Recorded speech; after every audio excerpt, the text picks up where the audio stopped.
દ્વારિકાધીશ કી જય. શ્રી સોમનાથ મહાદેવ કી જય. શ્રી લક્ષ્મીનારાયણ ભગવાન કી જય. શ્રી ગુરુદેવી માત કી જય. શ્રી રામેશ્વર મહાદેવ કી જય. સદગુરુ દેવ કી જય.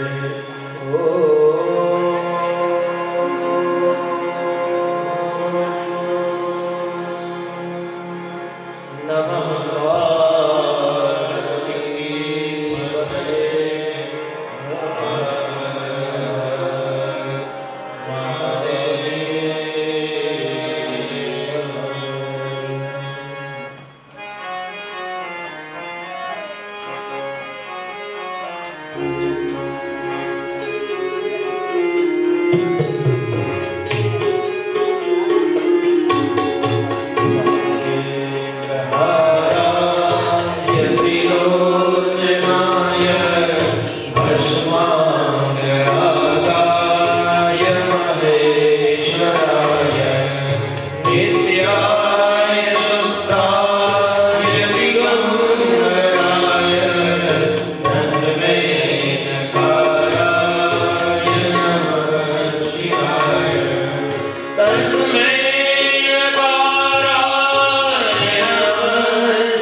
અસીમ કૃપાથી શિવ મહાપુરાણ ગ્રંથની સમક્ષ બેસવાનો આપણે સૌને મોકો મળ્યો છે. આપણે સૌ ભાગ્યશાળી છીએ.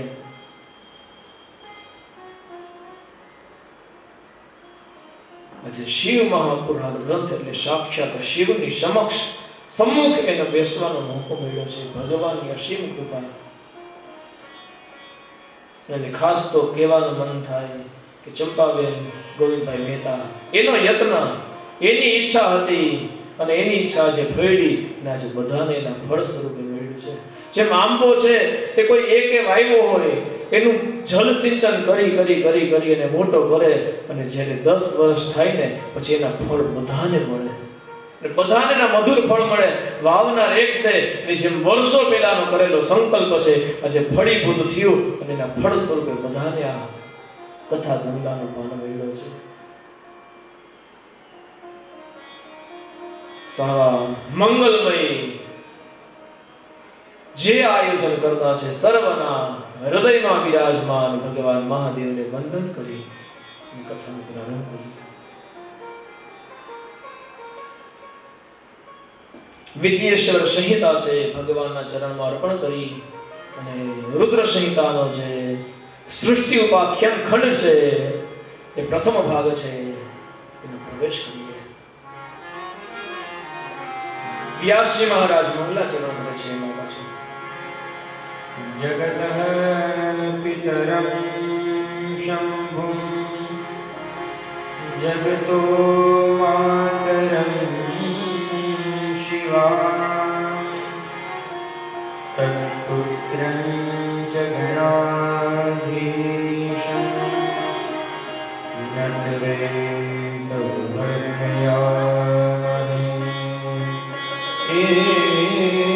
એકદાનયઃ સર્વે નૈમિષારણ્યવાસિનઃ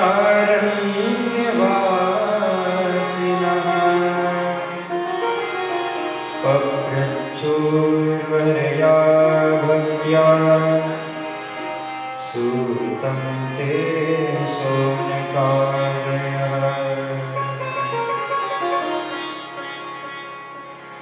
વિશ્વોદ્ભવ સ્થિતિ લયાદિષુ હેતુમેકમ ગૌરીપતિમ. જે વિશ્વની ઉત્પત્તિ સ્થિતિ અને લય કરનારું એક જ કારણ છે એ મહાદેવનું સ્મરણ કરે છે.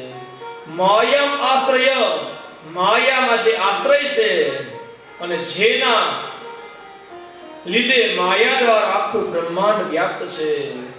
વિગત માયમ અચિંત્ય રૂપમ, જે અચિંત્ય સ્વરૂપ છે, જે તત્વોને જાણનાર છે. બોધ સ્વરૂપમ અમલમ, જે ત્રણ કાળનો, ત્રણ યુગનો બોધ જાણનાર છે. એવા બોધ સ્વરૂપમ અમલમ શિવમ નમામિ, એવા શિવના શરણમાં નમન કરી અને વિઘ્નેશ્વરનો વંદન કરે છે.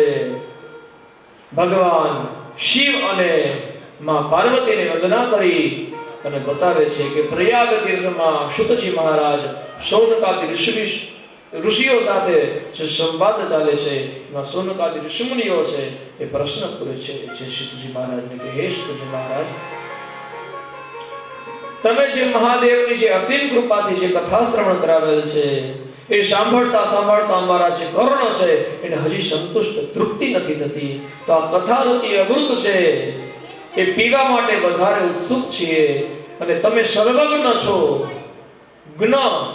જ્ઞાતુમ ઈચ્છા, જિજ્ઞાસા, જ્ઞ એટલે જ્ઞાન, સર્વ જ્ઞાન, જે સર્વજ્ઞ, જેમાં સર્વ જ્ઞાન છે. સર્વ જ્ઞાન યસ્ય સ, જેની અંદર સર્વ બધું જ્ઞાન છે. તો સર્વ એટલે કેનું જ્ઞાન? તો જેને વેદનું, ઉપનિષદનું, શાસ્ત્રનું, પુરાણનું બધું જ્ઞાન છે. એવા હે વ્યાસજી મહારાજ, તમે સર્વજ્ઞ છો. તમે એ શિવ જે નિર્ગુણ છે, નિરાકાર છે, એના જે સગુણ ચરિત્રો છે એ અમને બતાવો. જે પોતે નિર્ગુણ છે એના ચરિત્રો સગુણ છે એ ચરિત્રોનું રસપાન અમને કરાવો. બ્રહ્મા, વિષ્ણુ અને મહેશ એ ત્રણ દેવોની જે ઉત્પત્તિ થઈ છે અને એ દેવો છે એ શિવના સ્વરૂપમાંથી ઉત્પન્ન થયા છે એ બધી કથા સમજાવો. ઉમા પાર્વતીનું પ્રાગટ્ય કઈ રીતે થયું છે એ વિસ્તારથી બતાવો. ભગવાન શિવના વિવાહ કઈ રીતે થયા છે, ભગવાન શિવ નિર્ગુણ નિરાકારી છે, એનો પણ ગૃહસ્થ ધર્મ છે, એ મને બતાવો.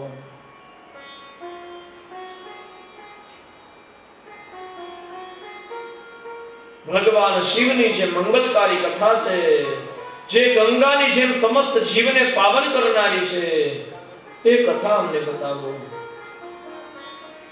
એકો દેવઃ કેવલો નિર્ગુણશ્ચ, જે એક દેવ એવા છે જે નિર્ગુણ છે, એ નિર્ગુણ અને નિરાકાર છે, એની કથા બતાવો.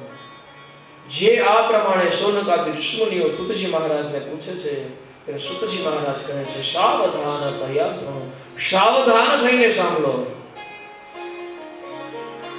સાવધાન એટલા માટે કીધું છે કે જો જરાક ધ્યાન ભટક્યું ને તો પછી કથામાં ચિત્ત નહીં ચોટે, કથામાં જ્ઞાન નહીં રહે. એટલા માટે સાવધાન તયા શૃણુ, સાવધાન થઈને સાંભળો. શું બતાવે છે કે પૂર્વમાં નારદ અને બ્રહ્મા સાથે સંવાદ થયેલો, ત્યારે બ્રહ્માજીએ નારદને આજ શિવનો મહિમા સંભળાવેલો હતો. તો ઋષિમુનિઓ કહે છે કે બ્રહ્મા અને નારદ વચ્ચે કયો સંવાદ થયો હતો, ક્યારે થયો હતો, એ સંવાદ અમને બતાવો. ત્યારે સુતજી મહારાજ શૌનકાદિ ઋષિમુનિઓને વિસ્તારથી બતાવે છે.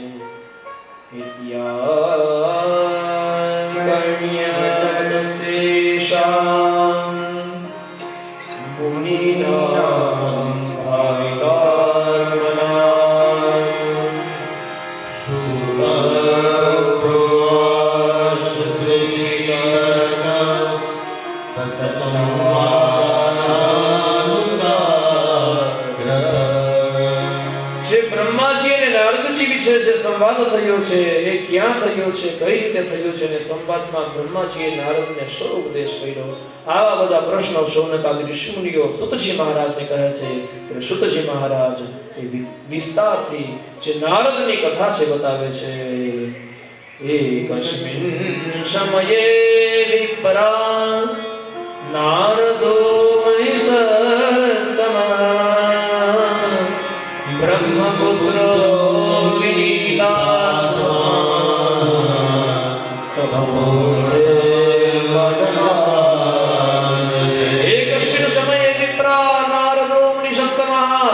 એક સમયે જે મુનિ છે એ નારદ છે, એ એક સમયે બ્રહ્મપુત્રો વિનીતાત્મા, પોતે બ્રહ્મપુત્ર છે, બ્રહ્માજીના માનસ પુત્ર છે, તપો અર્થે મન આદદે, એના મનમાં વિચાર થયો કે મારે પણ તપ કરવું છે. ત્યારે નારદજી છે હિમગીરી પર્વત પર ગંગાજીના પવિત્ર કિનારે એક સુંદર ગુફા જોઈ અને ત્યાં તપ કરવા માટે બેઠા છે. નારદજી તો એક સંત છે, એના મનમાં કોઈ પણ મેળવવાની ભાવના નથી, લાલચ નથી, કામના નથી, નિષ્કામ ભાવે તપ કરવા બેઠા છે. કે જો એની પાસે તપનું બળ હોય તો તપના પ્રતાપે બીજાના દુઃખને દૂર કરી શકે, માટે નારદજી તપ કરવા ગયા છે. પણ નારદજી તપ કરે છે, પણ એના તપને જોઈ અને બીજાને ભય લાગે છે. જેમ એક ગામમાં કોઈની દુકાન હોય ને બીજો કોઈ બાજુમાં દુકાન કરે તો શું કહે કે તું આવતો ન રહ્યો કાલથી આ દુકાન બાજુમાં, કારણ કે એને ભય લાગે કે પોતાની દુકાનમાં બીજો કોઈ વેપાર કરી જાય તો ભય લાગે, કારણ કે પોતાની દુકાનમાં ઓરિજિનલ વસ્તુ નથી મળતી, ડુપ્લિકેટ વેચવું છે, માટે બીજાનો ભય લાગે. પણ જે સત્ય છે એને કોઈનો ભય ન હોય. પરંતુ અહીંયા નારદજી તપ કરે છે, હિમગીરી પર્વત પર તપ કરે છે, અને તપ કરે છે એ સમયે નારદજી તપમાં લીન થયા અને ઇન્દ્રાદિ દેવતાઓને વિચાર થાય છે કે નારદજી તપ કરે છે અને તપના પ્રતાપે ઇન્દ્રાસન લઈ લેશે તો મારું શું? જેનામાં આવડત ન હોય અને જો સત્તા મળી જાય ને તો એ બીએ જ રાખે. સવારે સરસ વાત શાસ્ત્રીજી સરસ એક વિડીયો બતાવ્યો હતો કે ગાયને લીલું ખવડાવીએ ને તો પુણ્યની પ્રાપ્તિ થાય, માછલીને ખવડાવીએ ને તો ધનની વૃદ્ધિ થાય,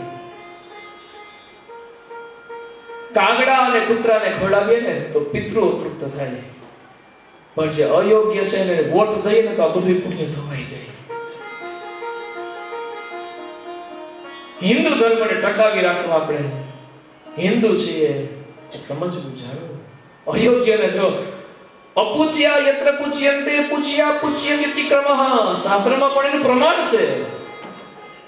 અપૂજ્યા યત્ર પૂજ્યન્તે પૂજ્યા પૂજ્ય વ્યતિક્રમઃ ત્રીણી તત્ર પ્રજાયન્તે દુર્ભિક્ષમ મરણ ભયમ. જે પૂજન કરવાને યોગ્ય નથી અને એની પૂજા જો કરવામાં આવે અને જે પૂજન કરવા યોગ્ય છે એને નિંદા કરવામાં આવે.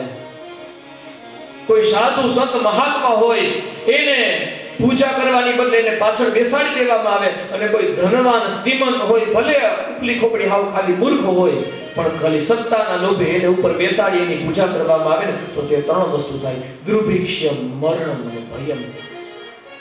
આ રાજાના રાજધર્મના ગુણ નિયમો બતાવ્યા છે. તો બતાવે છે ઇન્દ્રાદી દેવતાઓને ડર લાગ્યો કે નારદજી તપ કરે છે અને આપણું આ ઇન્દ્રાસન છે એ છીનવી લેશે તો. ત્યારે ઇન્દ્ર છે એ ઇન્દ્ર નારદજીનું તપ કરવા માટે અપ્સરાઓને મોકલે છે. અને આમાં શાસ્ત્રમાં પણ બતાવે છે કે કોઈ પણ વ્યક્તિ તપ કરે ને, તપ એટલે કે કોઈ પણ કઈ સારું કામ કરે ને તો ત્રણ વ્યક્તિને તકલીફ પડે: શ્વાન, મઘવાન અને યુવાન. ત્રણ ઉદાહરણ બતાય છે: શ્વાન, મઘવાન, યુવાન. શ્વાન કૂતરાનો સ્વભાવ એવો છે કે એની ગલીમાં બીજો કૂતરો આવે ને તો એને ભડી ભણીને ભગાડશે. શું કામ? કે મારી ગલીમાં જે ખાવાનું મારું મળે છે એ ખાઈ જાય તો. મઘવાન ઇન્દ્ર કોઈ પણ તપ કરે તો ઇન્દ્રને એમ થાય કે મારું ઇન્દ્રાસન લઈ લે જો. અને ત્રીજો યુવાન બતાવ્યો છે, એ પણ કઈ સારું કામ કરતો એનાથી કોઈ ચડિયાતું થાય તો એમ થાય કે મારું સ્થાન લઈ લેહો તો એ પણ એને પછાડવાની કોશિશ કરે. શ્વાન, મઘવાન, યુવાન. એનાથી ચડિયાતું કોઈ થાય તો એને નથી ગમતું. આ ત્રણ વસ્તુઓ બતાવી છે. ત્યારે અપ્સરાઓને મોકલી, પરંતુ નારદજી છે, નારદજી તપમાં લીન છે. લાંબો કાળ સુધી ઓમકારનો જપ કરી સમાધિમાં લીન થયા છે. અપ્સરાઓ છે એ નારદજીનું તપ ભંગ નથી કરી શક્યા.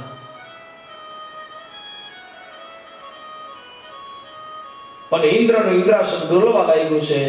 ઇન્દ્ર પણ બે હાથ જોડી માફી માંગે છે. કામદેવને મોકલો છે અને કામદેવને ઇન્દ્રએ કીધું કે તું જા અને તારા જે પંચ બાણો છે એના દ્વારા તું નારદજીના તપને વિઘ્ન કર. પરંતુ ઇન્દ્ર છે, ઇન્દ્રની આજ્ઞાથી કામદેવ ગયો, પણ કામદેવ પણ નારદજીના તપમાં વિક્ષેપ નથી કરી શક્યો. કામદેવ પણ પોતાના શસ્ત્રો નીચા મૂકી દીધા છે. અને ત્યારબાદ નારદજી તપમાંથી જાગ્યા અને એને ખબર પડી કે ઓહો, ઇન્દ્રાદી દેવતાઓ મારું તપ ભંગ કરવા માટે આવ્યા છે, પણ હું તપમાં લીન હતો ને કામદેવ ઉપર પણ મેં વિજય મેળવી લીધો છે. તપ કરે એનો વાંધો નહીં, પણ તપ કર્યા પછી એને જે વિજય મળ્યો છે એનો અભિમાન જાગ્યું નારદજીને કે મેં કામ ઉપર વિજય મેળવી લીધો છે, કામને મેં જીતી લીધો છે. અને હરખાતા હરખાતા હિમગીરી પર્વત હતા એની બાજુમાં કૈલાસમાં શિવજી પાસે જાય છે અને સ્ત્રી શિવજીને જઈને વંદન કરે છે, મહાદેવની સ્તુતિ કરે છે, મહાદેવની પ્રાર્થના કરે છે. અને મહાદેવ કહે છે કે હે નારદજી, આટલા ઉતાવળે એટલે આનંદમાં અને ખુશીમાં કઈ રીતે આવો છો? ત્યારે નારદ કહે છે કે હે મહાદેવ, મેં કામ ઉપર વિજય મેળવી લીધો છે, મેં કામદેવને પરાસ્ત કરી દીધો છે, એવા તપ કર્યા છે. અને શિવજી સમજી ગયા કે નારદના મનમાં અભિમાન જાગ્યું. હે નારદ, ખૂબ સુંદર કહેવાય કે તમે કામ ઉપર વિજય મેળવો. તમે તો તપસ્વી છો, તમે યોગી છો, તમે તો સંત છો, પરંતુ આ વાત તમે મને કરી, તમે નારાયણને વિષ્ણુને ન કહેતા. અને નારદજીના મનમાં થયું કે આ અવધૂત યોગી, કૈલાસમાં રહેનાર અને એ મારું તપ છે ને જોઈ નથી શકતા, એટલા માટે મને કહેવાની ના પાડે છે. અને માણસનો સ્વભાવ કે જે કહેવાની ના પાડે ને એ સૌથી પહેલા બધાને કહે. આ માણસનો સહજ સ્વભાવ છે. એમ કે આ વાત કોઈને કહેતા ને તો સૌથી પહેલા એ બધાને જઈને વાત કરે. અને નારદજી બ્રહ્મલોકમાં ગયા, બ્રહ્માજીને વંદન કરે છે અને કહે છે કે હે પિતા, હે પરમ પિતા બ્રહ્મા, આજે મેં કામદેવને હરાવી દીધો છે, કામને પરાસ્ત કરી દીધો છે, એવું તપ કર્યું છે. બ્રહ્મા ખુશ થયા, કારણ કે પુત્ર છે તે પુત્રની પ્રગતિ જોઈને પિતાને આનંદ થાય. નારદજી એના માનસ પુત્ર છે, એને કામદેવને પરાસ્ત કર્યો એનો આનંદ છે, પણ એનું અભિમાન છે ને એના પુત્રનું એના પિતાથી નથી જોવાતું. માટે કહે છે તે મને આ વાત કહી પણ શિવજીને ન કહેતો. કે ત્યાં તો હું જઈને જ આવ્યો.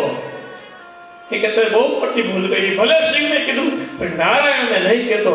કે મારા પિતા પણ કે મારું સારું નથી જોઈ શકતા, કાંઈ વાંધો નહીં, જવા દે નારાયણ. પછી નારાયણનું તો હું ચિંતન કરું છું. નારાયણ નારાયણ કરતા વિષ્ણુ લોકમાં વૈકુંઠમાં ગયા અને નારાયણ જ્યાં શંખ ચક્ર ગદા પદ્મ ધારણ કરી અને શેષ શૈયામાં બિરાજમાન હતા, લક્ષ્મીજી જે ચરણની સેવા કરે છે એ નારાયણ પાસે જઈ અને નારાયણ નારાયણ કરતા સ્થિર થયા. નારાયણ છે નારદજીને વંદન કરશે, હે મુનિવર્ય, તમે પધાર્યા, આટલા આનંદ વિભોર શા માટે છો? ત્યારે નારદજી કહે છે કે હે નારાયણ, આજે મેં તપના બળે કામદેવને પરાસ્ત કરી દીધો છે. નારાયણ ખુશ થઈ ગયા, વાહ નારદજી, તમારું તો તપ એવું જ છે, તમે તો તપોનિષ્ઠ છો, સંત છો. અને તપના બળે ખાલી કામદેવને હરાવ્યો નહીં, પણ મેં કામદેવને પરાસ્ત કરી દીધો ને, એ મારું કોઈ તપ જોઈ પણ નથી શકતા. શિવને કે બ્રહ્માને પણ એનો દ્વેષ થાય છે, એટલે નારાયણ તમારી પાસે આવ્યો. અને જે આમ કીધું એટલે નારાયણ તરત સમજી ગયા કે આને અભિમાન થયું છે. અને નારાયણની લીલાને તો કોઈ ન પામી શકે. આ હે નારદજી, ઓ તમારા જેવું તપ તો કોઈ નથી કરી શકતું, તમે તો પરમ તપસ્વી છો. એ બ્રહ્માજી તો વેદોને રચનારા, વેદોને પઠન કરનારા, એને તપની થોડી ખબર પડે. અને મહાદેવ શિવ એ તો કૈલાસમાં રહેનારા, એને તમે જેવું તપ કર્યું છે એની થોડી ખબર પડે. તમે તમારા જેવો કોઈ યોગી નથી, કોઈ તપસ્વી નથી. અને આમ વખાણ કર્યા અને નારદજી બહુ ફૂલાણા. ખાલી તપ કરે, ત્યાગ કરે, સત્કર્મ કરે, દરેક જીવ કરી શકે, પણ જ્યારે એના કોઈ વખાણ કરે ને ત્યારે સમજો એની પડતી બેઠે.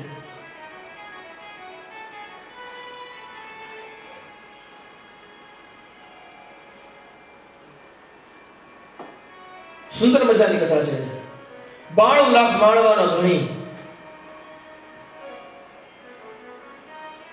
હરિશ્ચંદ્ર રાજપાટ બધું છોડી દીધું, સ્મશાનમાં જઈને રહેતો હતો.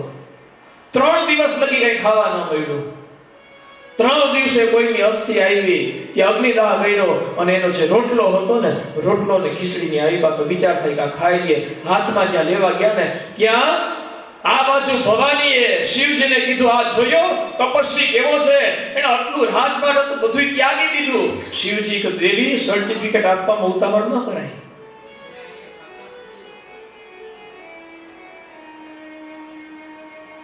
પણ મહાદેવ જોવો તો ખરા, આખું રાજપાટ બધું રાજ એને ત્યાગી દીધું છે, સ્મશાનમાં જઈને રહે છે અને 3 દિવસ લગી ખાવા નથી મળ્યું તોય કઈ બોલતા નથી અને ખાલી બટકું રોટલો અત્યારે મળ્યો ને એ ખાય છે. જીવન આનથી મોટો ત્યાગી કોણ હોઈ શકે?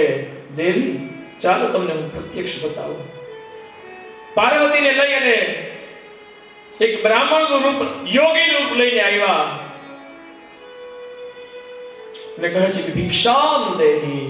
અને રાજા ઉભા થયા, બટકું રોટલો તોડીને જ્યાં ખાવા જતા હતા ને ત્યાં આંગણે કોઈ અતિથિ જોયો, એનો અડધો રોટલો હતો ને દઈ દીધો, લ્યો તમે અડધો ખાઓ. તો કે મારી સાથે મારી અર્ધાંગીની પણ છે, એના હાથ થાળી હતો ને ઈ પણ એને આપી દીધો. પાર્વતી કીધું, મહાદેવ હવે તો આને સર્ટિફિકેટ આપો. દેવી, ધીરજ રાખો. આખો રોટલો આપી દીધો, કાંઈ છે નહીં. મટકામાં થોડુંક જળ હતું, એ માટલાનું જળ પી અને પોતાને તૃષા તૃપ્ત કરી દેવું. ત્યાં તો એક જ બડકામાં મહાદેવ આખો રોટલો ખાઈ ગયા અને કહે કે હે ઋષિવર્ય, આ મને હાથ તો ધોવડાવો. તો એનું મટલાનું પાણી હતું ને, બધું પાણી હાથ ધોવામાં વેડફી નાખ્યું, પાણી પણ એનું ન રહેવા દીધું. દેવી કહે મહાદેવ થોડીક તો દયા કરો, એના માટે પીવા માટે જલ તો રાખો. આના જેવો મોટો કોઈ ત્યાગી નથી. ત્યારે મહાદેવ બોલ્યા દેવી ક્ષણવાર શાંતિ રાખો. અને પછી મહાદેવે કીધું હે અઘોરી, તું કોણ છે? ધન્ય છે તારા ત્યાગને. તે બટકું રોટલો હતો અમને આપી દીધો, આ પાણી ઢોરી નાખ્યું તોય તું કઈ ન બોલ્યો. ધન્ય છે તારા ત્યાગને, હું તું ત્યાગનો મૂર્તિ છો. ત્યાં ઓલો બોલ્યો હું તો 92 લાખ માળવાનો ધણી, ઈ રાજપાટ આમ છોડી દીધું તો એના વિષાદમાં બટકું રોટલો હું છે. ત્યાં શિવજીએ પાર્વતીને કીધું દેવી જો 92 લાખ માળવાને ત્યજી દીધા, પણ હજી એના મનમાંથી નથી ત્યજાયા. ત્યાગ કર્યો પણ મનથી ત્યાગ નથી કર્યો.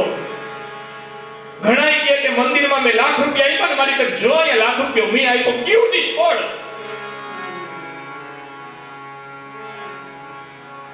એકવાર વસ્તુ આપી દીધી પછી એમાં ખાલી જોઈએ ને તો પણ દોષ લાગે છે કે આ મેં આપ્યું. એટલે રાજપાટ બધું છોડી દીધું, પણ છોડ્યું મેં છોડ્યું એ હું છે ને એ અહમ છે. અહમ ને જ્યારે પાણી પાઈને સંતોષ કે વાહ ધન્ય છે તને, ત્યાં એ અહમ જાગ્યો અને કીધું કે આ તો તુચ્છ છે, મેં આટલું છોડી દીધું. તો બતાવે છે કે ત્યાગ કરવો, પણ ત્યાગ કરો તો એવો કરવો કે ત્યાગ વસ્તુ કોઈને આપી દીધી ને પછી એમાં દ્રષ્ટિ પણ ન પડે કે હવે મારે એ જોઈએ છે આવી વસ્તુ. એને પરમ ત્યાગ કહેવાય. નારદજીએ તપ કર્યું છે, પણ તપના નારાયણે વખાણ કર્યા કે તમારા જેવો કોઈ તપસ્વી નથી, કોઈ ત્યાગી નથી, કોઈ મહાપુરુષ નથી. અને નારદજીના મનમાં અહંકાર દિવસે ને દિવસે વધવા લાગ્યો. હે નારાયણ, તમે જ એક સાચા દેવ છો જે મારા તપને જાણી શકો છો. વારંવાર નારાયણ નારાયણ કહેતા નારદજીના ચરણમાં વંદન કરે છે. અને ત્યારબાદ નારદજી છે એ નારદજી ઉપર ભગવાન નારાયણે પોતાની જે શાંભવી માયા છે એ માયા રચી છે, પણ નારદજી સમજી ન શક્યા. અને શુદ્ધજી મહારાજ બતાવે છે સૂત સૂત મહાભાગ વ્યાસ શિષ્ય નમોસ્તુતે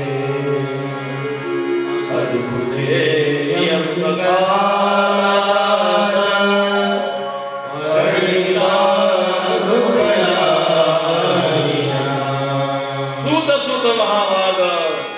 બતાવે છે. હે શુદ્ધજી મહારાજ, એ આગળ કથા શું છે એ તમે અમને વિસ્તારથી બતાવો. ત્યારે શુદ્ધજી મહારાજ બતાવે છે કે નારદજી ત્યાં વૈકુંઠ લોકમાંથી નીકળ્યા, મનમાં અને ગર્વ છે, અભિમાન છે કે મેં તપ દ્વારા કામદેવ પર વિજય મેળવી લીધો છે.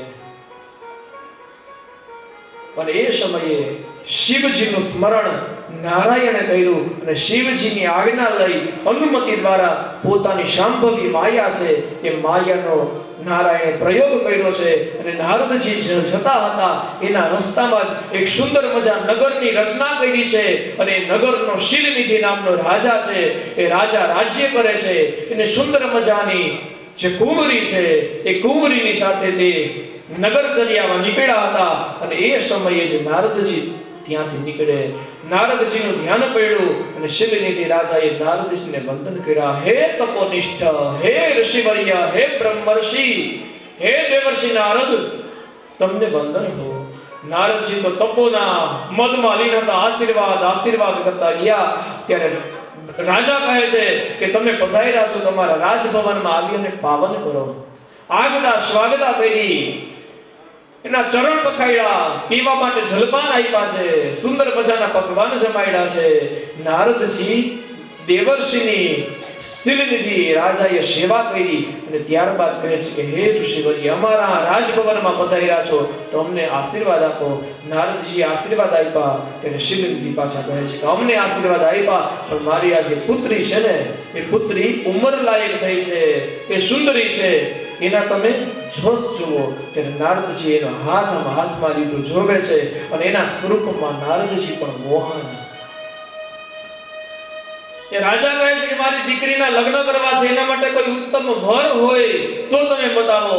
અને નારદજીના મનમાં પણ ત્યારે મોહગ્રસ્ત થયા અને કહે છે કે તમારી દીકરી તો સુંદર સ્વરૂપમાન છે, એને કોઈ ત્યાગી હોય, કોઈ તપસ્વી હોય, જે ઋષિ હોય મારા જેવો, અને જેને કામદેવને જીતી લીધો હોય ને એની સાથે તમારા દીકરીના લગ્ન થાય. આવી રીતે વર્ણન કરે છે, પોતાના વખાણ કરે છે.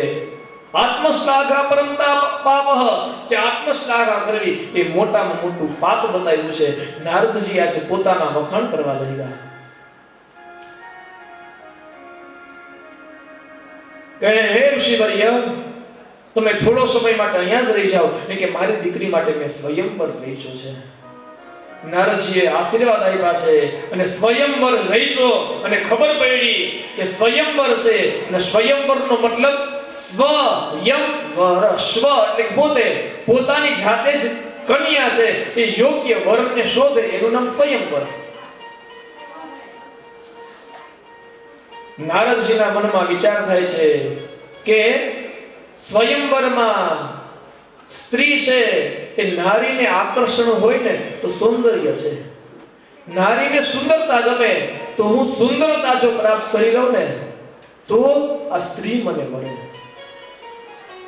સુભાષિતોમાં પણ બતાવ્યું છે, કન્યા વરયતે રૂપમ માતા વિત્તમ પિતાકુલમ બાંધવા શ્રુતમિચ્છન્તિ મિષ્ટાન્નમ કરે જનાઃ. કન્યા વરયતે રૂપમ, કન્યા છે એ શું જોવે કે કેવો રૂપવાન છે, ભલે ને ગુણમાં શૂન્ય હોય પણ રૂપ જોવે. કન્યા વરયતે રૂપમ, ઉત્તમ રૂપ જોવે. માતા વિત્તમ, એની માં શું જોવે કે એનું રૂપ ન હોય તો કાંઈ નહીં, પણ એનું ધન કેટલું છે. વિત્તમ, ધનવાન હોય ને તો મારી દીકરીને ત્યાં કામ ન કરવું પડે. દરેક માતા છે પોતાની દીકરીને પરણાવે તો ઈ પરિવાર એવો જોવે કે જે શ્રીમંત હોય ને તો એની દીકરી ત્યાં દુખી ન થાય. એનો પિતા છે, પિતા શું જોવે? કુલમ ઈચ્છંતિ, એ કુળ જોવે. એ ધનવાન ન હોય તો કાંઈ નહીં, રૂપવાન ન હોય તો કાંઈ નહીં, પણ ઉત્તમ ગુણ હોવો જોઈએ. કુળ જોવે છે પિતા, કે મારી દીકરીને કલંક ન લાગે.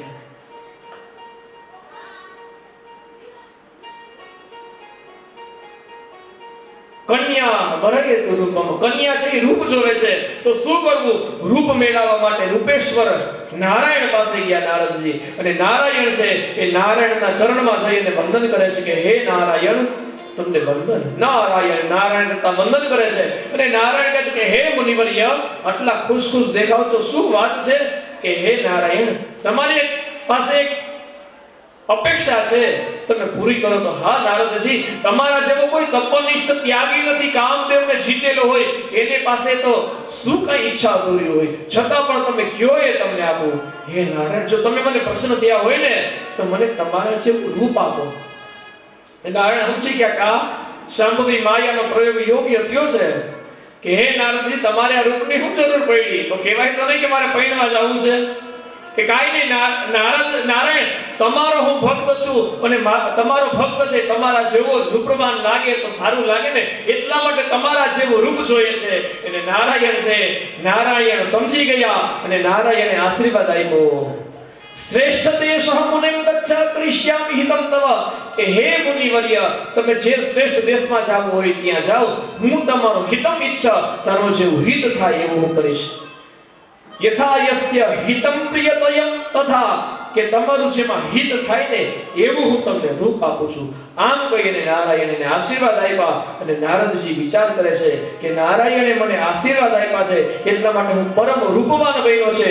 અને એવું રૂપ લઈ અને નારદજી છે એ નારદજી જ્યાં સ્વયંવર રચાતો હતો એ સુંદર નગરી હતી, એ શિલનિધિના રાજ્યમાં આવ્યા. અને એ રાજ્યમાં સ્વયંવરના દિવસે દેશ વિદેશથી ઘણા મોટા રાજાઓ આવેલા હતા, રાજકુમારો આવેલા હતા, બધા હતા. ત્યાં જઈ અને નારાયણ છે એનું નામ લેતા લેતા નારદજી પણ પ્રવેશ કર્યો અને આ બાજુ બધા ઋષિઓ બેઠા હતા, આ બાજુ બધા રાજકુમારો બેઠા હતા કે ત્યાં સ્વયંવરમાં એ રાજકુમારી જવાની હતી. તો નારદજીના મનમાં વિચાર થયો કે અહીંયા તો ઋષિઓ તો આશીર્વાદ દેવા બેઠા છે અને હું તો પરમ રૂપ લઈ અને પરણવા આવ્યો છું, એટલા માટે જ્યાં રાજકુમારો બેઠા હતા ત્યાં આવી અને પહેલું સ્થાન ગ્રહણ કરીને બેસી ગયા. અને આ બાજુ બધા હસે છે કે આ ઋષિ પણ પરણવા આવ્યા, સ્વયંવરમાં આવ્યા.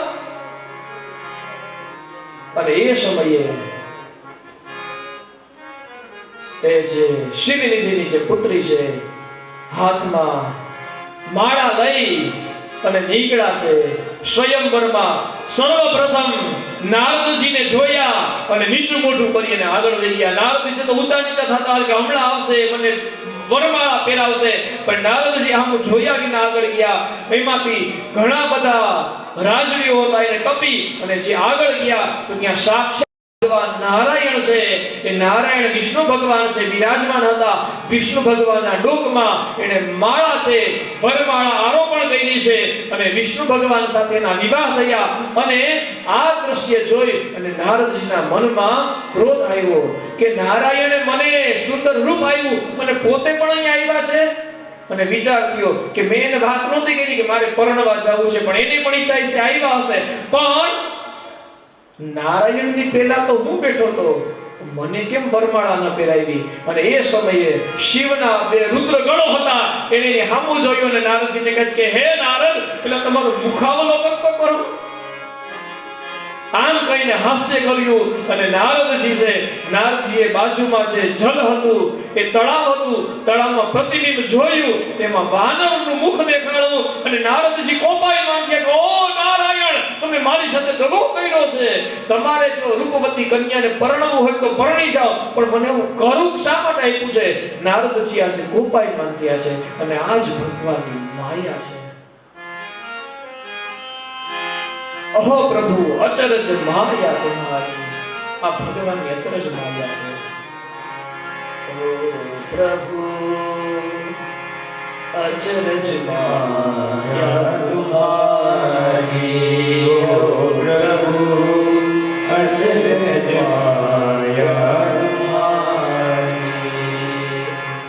जिसे मोहे सकल नर नारी, जिसे मोहे सकल नर नारी, प्रभु अचरज माया तुम्हारी. આ ભગવાનની એવી માયા છે કે સકલ નર નારી પણ એમાં મોહે છે.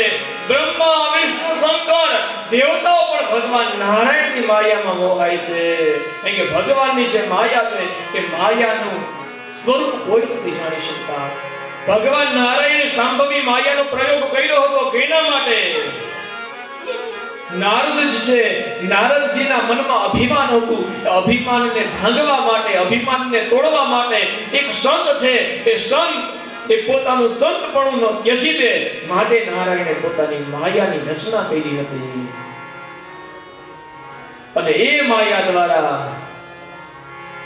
આજે નારદજી છે ખુદ માયામાં એટલા બંધાણા છે કે નારદજી છે આજે નારાયણને પણ ઓળખી નથી શકતા. અને નારાયણ છે એ નારાયણને શ્રાપ આપે છે કે હે નારાયણ, તમે તો ધૂતારા છો, તમે ઢોંગી છો અને તમે છળ કપટમાં સરળથી અગ્ર છો. બલીને વામન બનીને તમે બાંધી દીધો. દેવતાઓને અમૃત પાવા માટે મોહિનીનો અવતાર ધારણ કરી દૈત્યો સાથે કપટ કર્યું છે. તમે ક્યાંય પણ જ્યાં જ્યાં દૈત્યની વાત આવી છે તે દરેક જગ્યાએ તમે કપટ કર્યું છે. બોલો બલી નિર્દોષ હતો, એનો પણ તમે વધ કર્યો છે.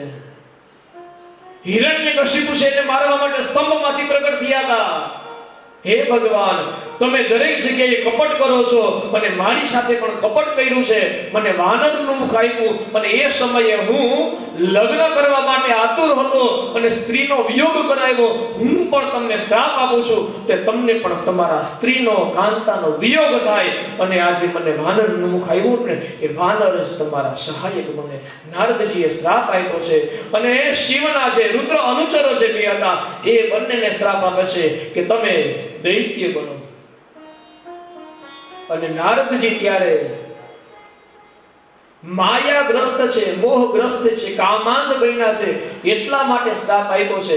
કે ગીતાજીમાં પણ ભગવાને કીધું છે, શ્રી કૃષ્ણએ, સંગાત સંજાયતે કામઃ, કામાત ક્રોધો વિજાયતે, ક્રોધાત ભવતિ सम्मोह, सम्मोहाત સ્મૃતિ વિભ્રમઃ, અને સ્મૃતિ ભ્રંશાત બુદ્ધિનાશો, અને બુદ્ધિનાશાત વિનશ્યતે. સંગાત સંજાયતે કામઃ, સંગ જેવો થાય ને એ પ્રમાણે મનુષ્ય છે એને કામ જાગે. અને કામાત ક્રોધો વજાયતે, અને કામ દ્વારા એનામાં ક્રોધ જાગે. એની કામના હોય, કામના પૂર્તિ ન થાય એટલે એને ક્રોધ જાગે. નાનું બાળક હોય, યુવા હોય કે વૃદ્ધ હોય, એની જે કામના છે, ઈચ્છા છે, ઈચ્છા એની જીદ પૂરી કરવામાં ન આવે એટલા માટે એને ક્રોધ થાય, ગુસ્સે આવી જાય. અને ગુસ્સે ચડે ત્યારે ન કરવાનું કરે, ઘરમાં ધમપછાડ કરીને સારી વસ્તુ તોડી પણ નાખે. કામાત ક્રોધો વિજાયતે, એની કામના પૂર્તિ ન થાય એટલા માટે ક્રોધ આવે. અને ક્રોધાત ભવતિ सम्मोह, सम्मोहात સ્મૃતિ વિભ્રમઃ, અને ક્રોધ આવે તો એને શું કરે છે એની કઈ ભાન નથી રહેતી અને મોટા મોટા નુકસાન પણ કરી બેસે છે. અને એનું મુખ્ય કારણ સંગાત સંજાયતે કામઃ, સંગ દ્વારા થયો. અને નારદજી છે, એ નારદજીને આજે ક્રોધ થયો અને સાક્ષાત નારાયણને પણ એને શ્રાપ આપ્યો છે. અને આ બાજુ જ્યાં ભગવાન શિવની આજ્ઞાથી નારાયણે પોતાની જે શાંભવી માયા છે, માયાનો આવરણ હટાવી લીધું અને એક ક્ષણમાં નારદજીને પરમ જ્ઞાન થયું, ઓહ, મેં કેટલો મોટો અપરાધ કરી દીધો છે. નારાયણમાં ચરણમાં જઈ અને નારાયણની સ્તુતિ કરે છે, નારાયણની વિનંતી કરે છે, વંદના કરે છે, પ્રાર્થના કરે છે કે હે નારાયણ, મને ક્ષમ્ય કરો, મને ક્ષમ્ય કરો, મને માફ કરો. કે નારદજી મોટા સંત છે. નારદજી નારાયણના સૌથી પ્રિય છે.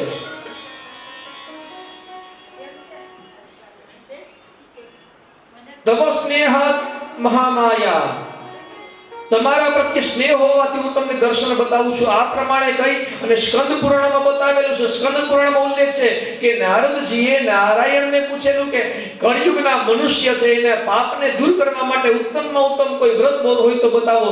ત્યારે નારાયણે નારદજીને કીધું, તવ સ્નેહાત મહામાયા પ્રકાશઃ ક્રિયતે ધુના. હે નારદજી, તમારા પ્રત્યે મને સ્નેહ હોવાથી હું તમને એક વ્રત બતાવું છું, એ વ્રત તરફ પ્રકાશ કરું છું. નારાયણે આવું નારદજીને કીધું છે કે તમારા પ્રત્યે મને સ્નેહ છે. આ બે વસ્તુ આ સ્કંદ પુરાણનો શ્લોક છે. સ્કંદ પુરાણમાં તો એનો મતલબ નારાયણને શું ભેદભાવ હોય? દેવતાઓ, ઋષિઓ, મનુષ્ય, પશુ, પક્ષી? ના, ભગવાનને ભેદભાવ હોય જ નહીં. છતાં પણ નારદજીને એમ કેમ કીધું કે તવ સ્નેહાત મયા માયા, તમારા પ્રત્યે સ્નેહ હોવાથી હું બતાવું છું? એનું કારણ આ શ્લોક કેટલી બધી વાર વાંચ્યો ને પછી એનું કારણ ઓટોમેટિક સમજાણું ગુરુ કૃપાથી કે ભગવાને એવું કીધું. એનું કારણ લૌકિક ઉદાહરણથી તરત સમજાઈ જાય.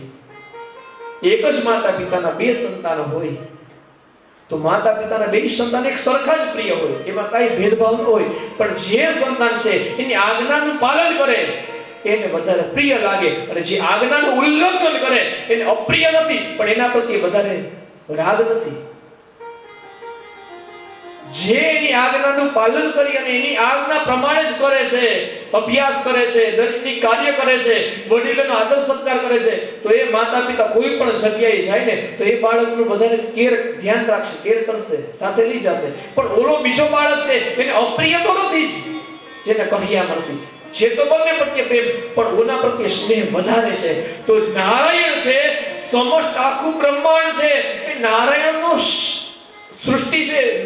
શિવજીના આશીર્વાદથી નારાયણે આખી સૃષ્ટિના પિતા તરીકે, આપણે કલ્પની વાત થઈ હતી ને પરમ દિવસે કે આ કલ્પ છે, કલ્પના પ્રધાન દેવ નારાયણ છે, એટલા માટે નારાયણ છે આખી સૃષ્ટિના પરમ પિતા કહેવાય છે. તો નારાયણ છે, એના જ બધા સંતાનો છે, બધા એના અંશ છીએ. પણ એમાંથી નારાયણને જે પ્રિય છે એવું કર્મ કરનારા નારદજી સંત છે માટે કહે છે તવ સ્નેહાત મહામાયા પ્રકાશ ક્રિયેતિ તુના, તમારા પ્રત્યે મને સ્નેહ છે એટલા માટે શ્લોકમાંથી બીજી વસ્તુ સમજવા મળે છે કે ભગવાનને જે પ્રિય છે એવું કર્મ કરવામાં આવે ને એ ભગવાનનો પ્રિય બને. આપણે ગમે એવું કોક કરે તો આપણે પણ ગમે ને, તો ભગવાનને જેવું ગમે એવું જે વ્યક્તિ કરે એ ભગવાનનો પ્રિય બને. તો દરેક સચરાચર જગતમાં દેવતાઓ, ઋષિઓ, મનુષ્યો, ગંધર્વો, કિન્નરો દરેક નારાયણનો અંશ છે, પણ સંતની ઉપમા નારદજીને આપી છે. નારદજી હંમેશા માટે નારાયણ નારાયણ સ્મરણ કરતા કરતા પૃથ્વીલોકનું પરિભ્રમણ કરે છે. અને શેના માટે પરિભ્રમણ કરે છે કે પૃથ્વીલોકમાં કોઈ પણ જીવ દુખી હોય તેના દુઃખને દૂર કરવા માટેનું કર્મ નારદજી કરે છે. એટલા માટે નારદજીને સંત કીધા છે. સંતની ઉપમા સુભાષિતોમાં પણ ત્રણને આપેલી છે.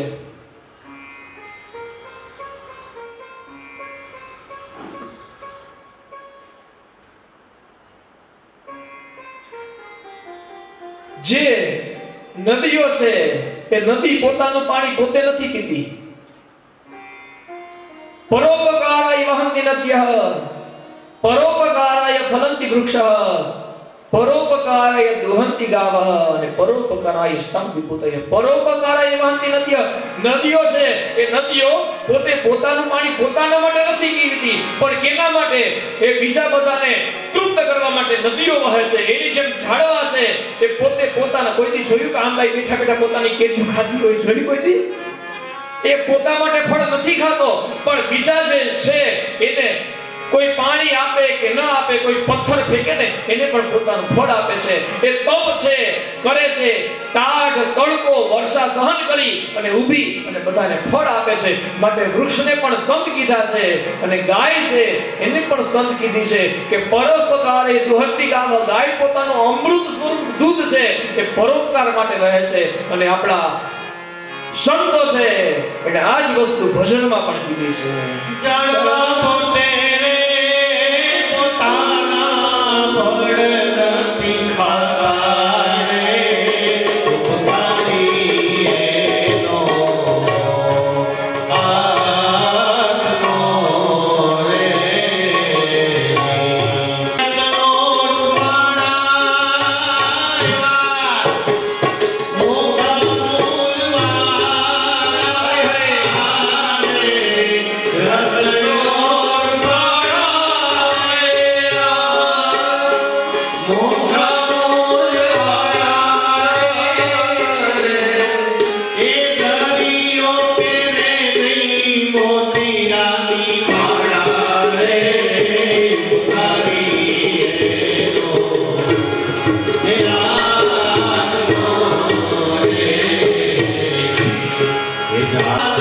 ભર નથી ખાતા